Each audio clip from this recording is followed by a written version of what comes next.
हाँ जी, कोई गलती नाल कोई स्प्रे ले ली उन्होंने, तो इस करके हुई है। नमस्कार दोस्तों, उद्यान एक्सप्रेस में आप सभी का स्वागत है। अबोहर के गांव खुइया सरवर में विवाहित और हनुमानगढ़ निवासी एक महिला की आज संदिग्ध परिस्थितियों में मौत हो गई। परिजनों के मुताबिक महिला ने खांसी की दवा पीने की जगह जहरीली वस्तु का सेवन कर लिया। फिलहाल पुलिस ने धारा 174 के तहत कार्रवाई कर दी है।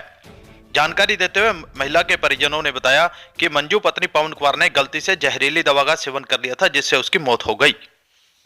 वो दवाई लेंदी से खांसी वाली लेकिन वाले पिछली गई तो लेट आई सी।